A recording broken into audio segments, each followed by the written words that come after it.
This is Ag Matters PM from the Iowa Agribusiness Radio Network, brought to you by the Iowa Soybean Association. Your daily recap of the information that affects Iowa's farmers, producers, and consumers, right here in the heart of the heartland. With reports from our award-winning broadcast team of Dustin Hoffman, Riley Smith, and Mark Magnuson. Now, from the IARN studios in Des Moines, here's Riley Smith. Well, good day and welcome to Ag Matters PM from the Iowa Agribusiness Radio Network. I'm Riley Smith. Today is Friday, July 28th, 2023. We're so glad you could join us for today's show. In today's episode, I talk with Channel Technical Agronomist Lauren Botine about tar spot. We also have a check of that ag weather outlook, but first, let's run down the markets. It's time now for the Ag Matters PM Closing Market Summary, your source for market analysis and settlement prices from the day's trade in Chicago, courtesy of the folks at agmarket.net. At the end of another trading day in the ag marketplace, we're talking with Kaden Sweeney of agmarket.net. Kaden, what have we seen in the grain markets today? Yeah, kind of continuing yesterday's trade today to close the week. As the mantra of today is risk off. Kind of had a weather forecast come in overnight this morning, and also kind of a lack of headlines, more headlines out of Russia. So continuing to see selling today across corn and beans both. Corn looking like we're going to close here down 10 or so on December. November beans maybe down 14, 15. The more significant news out of both of those is if we hold those closes, we're actually going to make a lower close than we closed last Friday, which means this week we traded higher and are going to close lower. Certainly not a very good look on a weekly reversal going forward, but that's kind of the news of where we stand right now. Yeah, Mark talked with Matt Bennett for the opening markets today, and he had a pretty good point. It's when you don't have any news on the day, the markets like to do what they do best and turn it down.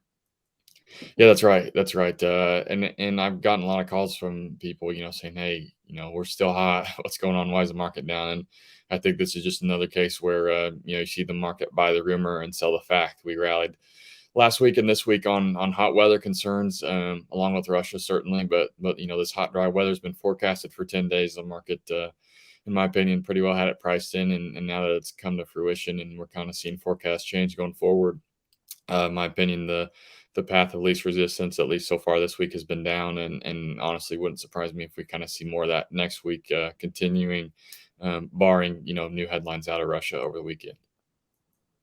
Now, when we think about even the Russia headlines and the weather market, are we as volatile as we were maybe even a month ago? Because it does feel like like you mentioned, that we have a lot of all of that news factored in already. It's a good question. On the weather front, I would say we're less volatile than right now. The last week to 10 days of trade, in my opinion, and I've kind of said it on here, I feel like the market's been weighing Russia more heavily than weather. As we know, we're just kind of getting into the end of the summer here, where seasonally we're typically seeing markets lower. You have a little bit better idea, or maybe a lot bit better idea of what your crop is than we did, the middle of June when it was hot, no rain forecasted. So on the weather front, I think less volatile right now.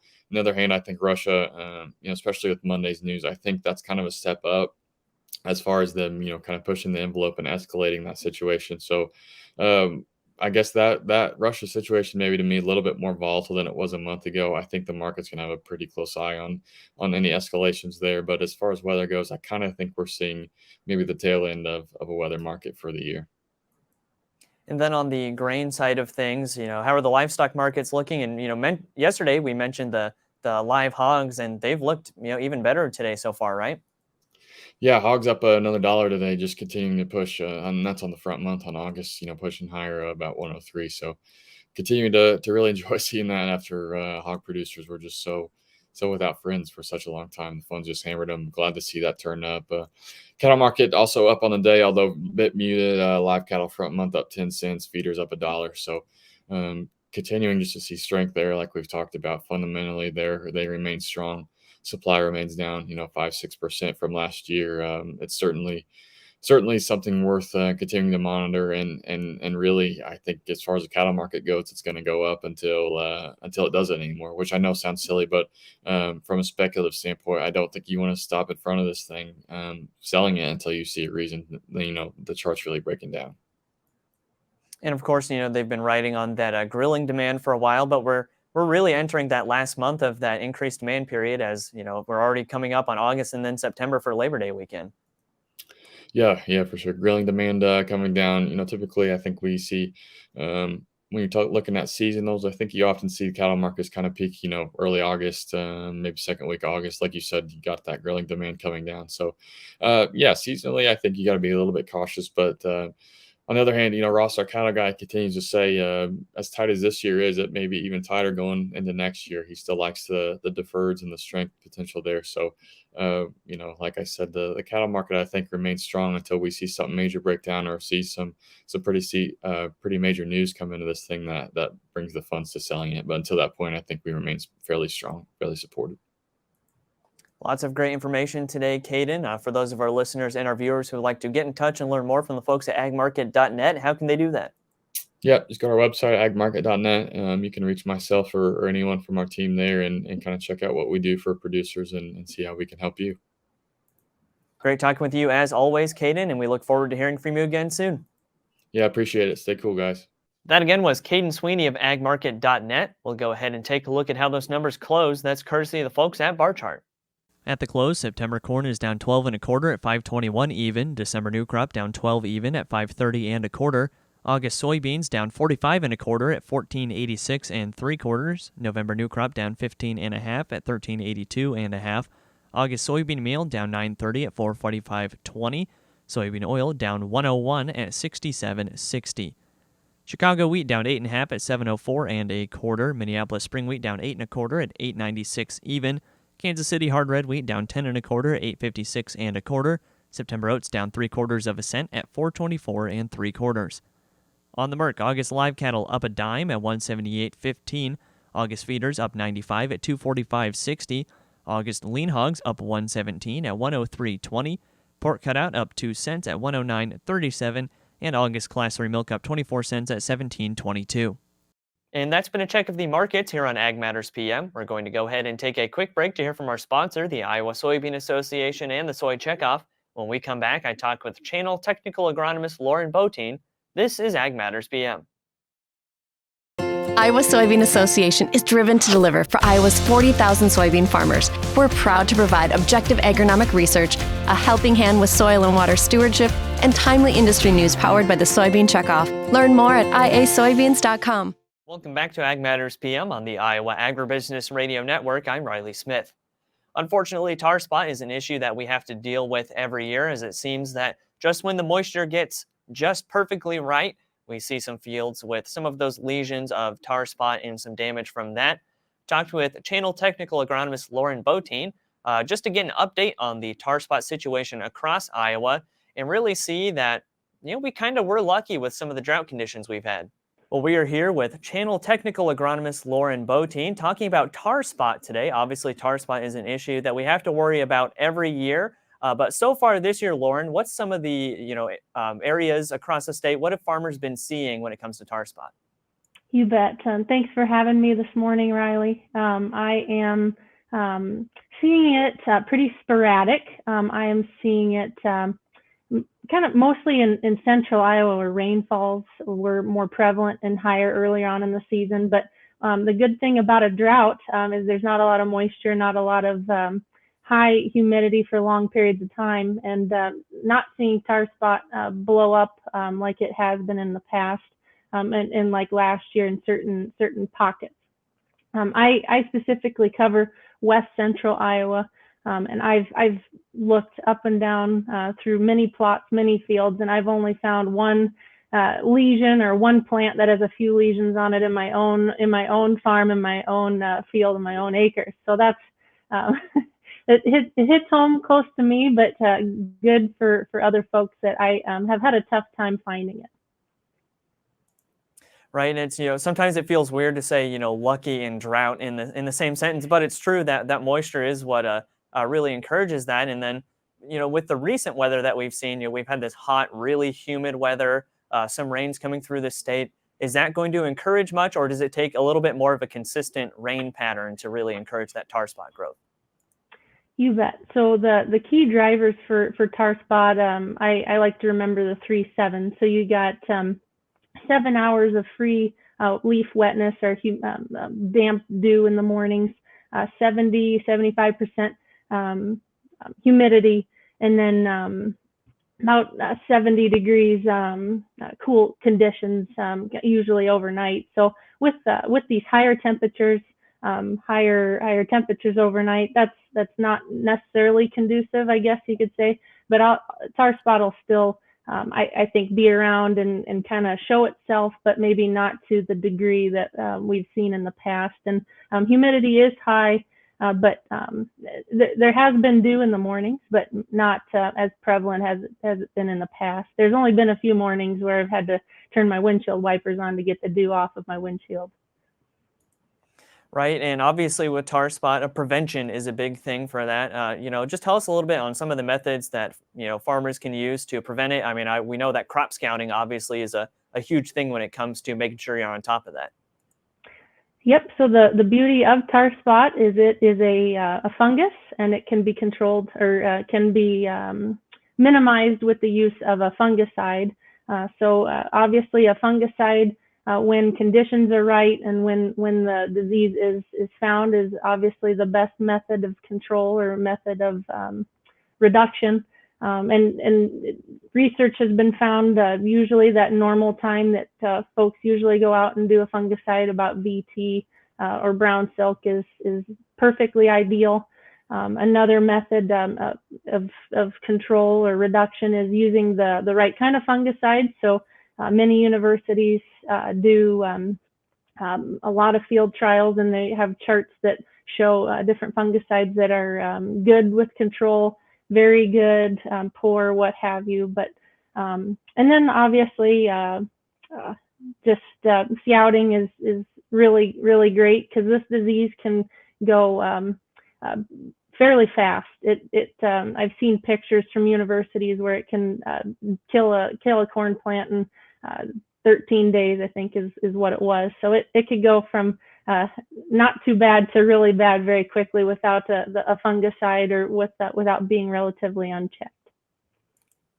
And of course, talking about prevention, what's the farmer, say I'm a farmer, I go out in my field and I notice some tar spot, I've done some scouting. What's the plan of attack for making sure that I do as much damage control as I can to keep, like you said, from 13 days later and losing a lot of corn? So I would have a discussion with your channel seedsman and your technical agronomist or your agronomist in your local area and get a good plan of attack. So the tar spot is unique in that it has a latent period or an incubation period. So you might not see those lesions, but it could be infected with tar spot. So it might have tar spot infection without even seeing those lesions. But we're right now towards the end of July, and fungicide time is right now. And that would be my plan of attack, is to if you're in a tar spot prone area in previous years, would really have that discussion with your agronomist to go out with a fungicide that is good on control with that, because tar spot lives in the residue. It's an obligate fungus, so it needs living tissue to survive year after year. So it's going to be in your residue. It's also very prone to flying in on spores and on the wind, so you'll find it throughout the canopy. But scouting is going to be your number one. And just because you sprayed with a fungicide doesn't mean that you're done. You don't have to go back and look. This can flare back up if conditions are right and the efficacy of that fungicide has been used up throughout the growing season.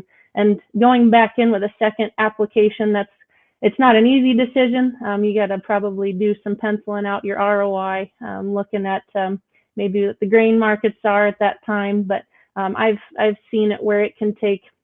I had a customer last year that did a no fungicide and a 2-pass fungicide, and it was about a 70 bushel yield loss with that check strip with no fungicide. So there's real dollars that can be gained by doing a fungicide or 2-pass program. All right, Lauren, and is there anything else when it comes to tar spot, either this year or just in general when we usually see it, that our listeners and our viewers should know about today?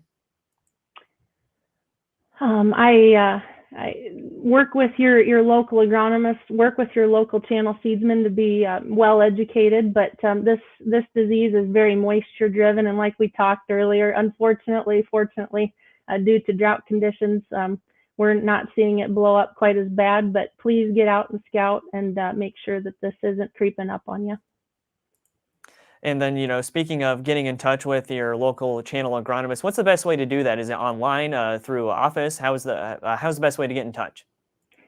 You bet. So within the channel brand within the state of Iowa, we have a whole host of agronomists. You can get in touch with us. Probably the best way is to get in touch with your local channel seedsman. Then they can filter those through us, and we'd be happy to help in any situation, any advice, any expert advice. We'd be there to help. Lots of great information today, Lauren, and thanks for taking the time to visit with us today. Thank you very much for having me. That again was Channel Technical Agronomist Lauren Botine. As for right now, let's go ahead and take a look at that ag weather outlook. Well, once again, today is really hot. There are heat advisories and even excessive heat warnings across the state. So really, just take the time to stay inside today. Don't worry about doing any of that physical labor because it can be dangerous. Really make sure that you stay hydrated and just be careful of the weather conditions right now because it doesn't take long for that heat to really get to you. Now, as we look into this weekend, we're already seeing, 10, 15, 20 degree temperature drops from the highs that we're seeing today. So it'll be nice to just enjoy some more actual summer weather and not this excessive heat. So let's see what the National Weather Service has in store for the next 24 hours. As you can see from the National Weather Service, this weekend we could get a bit of relief from the heat. Today it is very hot, though, and we have heat advisories and excessive heat warnings across the state with a slight chance for storms. Those highs ranging from the mid-90s to about 100. Tonight, thunderstorms and showers will develop across the state, and some of those storms may be severe, those overnight lows ranging from the mid-60s to low 70s. And tomorrow will be cooler, but still warm and summer-like, with a slight lingering chance for thunderstorms, those highs ranging from the low to upper 80s. Taking a look at the affiliate weather map for tomorrow, Cherokee will be mostly sunny with a high of 83, Shenandoah mostly sunny and a high of 87, Des Moines slight chance for storms, but mostly sunny and a high of 88, Waterloo mostly sunny and 88 as well, Albia chance for severe thunderstorms and a high around 88, Clinton mostly sunny, a chance for that severe weather as well with a high of 86. For more detailed forecasts in your part of the state, make sure to check in with your local Iowa Agribusiness Radio Network affiliate. That's been a check of the Ag Weather Outlook, and that also brings us to the end of this episode of Ag Matters PM. You can find all of our content on our website at iowaagnet.com. You can also follow us on social media at Facebook, Twitter, TikTok, and LinkedIn. And you can find our video content as well as previous episodes of AMPM on our YouTube channel. So make sure you subscribe and hit the notification bell to see when those videos go live. Don't forget as well our free Twice Daily Market podcasts on Apple, Amazon, Google, Spotify, and Podbean. From the IARN studios in Des Moines, I'm Riley Smith. On behalf of Mark Magnuson and Dustin Huffman, we thank you for watching. This has been Ag Matters PM.